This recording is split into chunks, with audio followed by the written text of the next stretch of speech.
25 years old, originally from Cloverdale, BC, Canada. Now reside in Orlando, Florida. I've been wakeboarding for about 10 or 11 years, maybe a little longer. And I first started wakeboarding when I was, tried it when I was about 13 years old, and it was on a big like scurfer style board. And I was so little then I couldn't keep it underwater to get up, so I'd start on it like a knee board on my stomach and get up to my feet. And it's kind of my first experience on a wakeboard, and hit my head pretty bad, got a goose egg, took the nose of it, didn't do it for about another year till the new style boards came out. And you know, pretty much as soon as I got on one of those, I was riding it every day. Pretty much my introduction into the whole wakeboard life and becoming a pro rider and moving down to Florida was I believe I was 16, 17 years old. And you know, I'd known Jeff here a little bit. I went down and stayed at his house for a week the year before, and so I heard he was in town and he was driving down to Florida in like 2 days. And I just, you know, I knew I had to be down there if I wanted to ride all winter. You know, I knew I had to be down there to pretty much make everything happen. And so I ran into him at the boat show and told him, "Here you going to Florida? Mind if I jump in?" Like, yeah, I guess. Just hop in. Does your parents know? And kind of proceeded to go home. "Hey, Mom, I'm going to Florida tomorrow." And she called Jeff, and Jeff said, "Yeah, it's fine. He comes with me." I kind of had a contact of where I was going to stay there, but not really.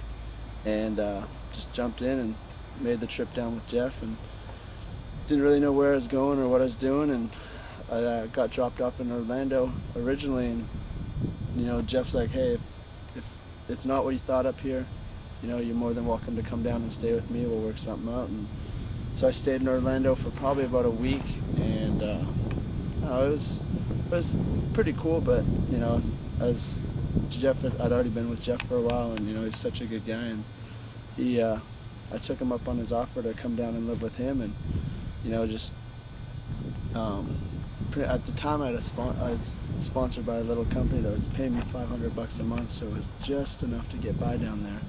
And you know, ended up going to stay at Jeff's, and we ended up riding 3-4 times a day, pulling students, you know, and pretty much that's what kept me alive down there. Is, you know, I didn't have much money to wakeboard even and buy boat gas, so Jeff always had students, so I'd just pull the students all day, and that would help pay for my boat gas. And you know, it'd get so busy sometimes that it even helped pay for my rent, because he'd be too overswamped. And you know, it was really cool how he took me in, and ended up living together for years. And definitely, like, was such a mentor at the time. He was one of my idols in wakeboarding, and you know, he took me under his wing and made it happen.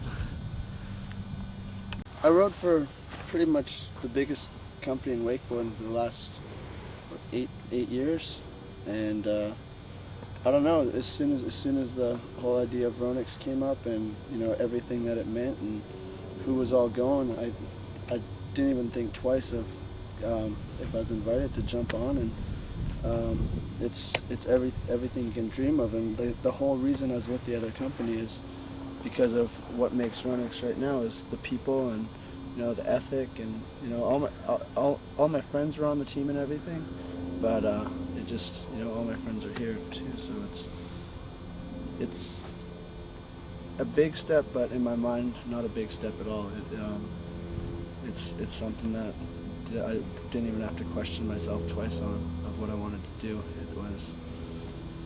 It's gonna be awesome, and it is awesome, and I'm just so stoked on all the people we're working with, and everyone here has the same work ethic, whether the riders or people designing or art, or everyone's just wants to make it the best so badly, and works so hard. It's insane. I think with Ronix coming out, it's going to change the industry a whole bunch. It's, you know, putting so much pride into what we're doing, and you know, really focusing on high-end boards and building stuff the way it should be, lightening up the boards, building bindings in different ways, using different liners. And you know, it's everything we talk about day to day. It happens whether it works or not, and it's the whole trial and error thing. But I think it's going to change the industry. It's the work ethic that everyone's putting into it, and the products that are going to be out it's gonna be a whole new ball game, and I think a lot of guys are gonna be catching up to a company that's just starting out. It doesn't matter if we're the biggest. It doesn't, you know, we're definitely gonna be the best. So I guess said a little bit about what's going on and how I feel, but in the big scheme of things, everyone else better look out. We're going down. You guys are better watch out.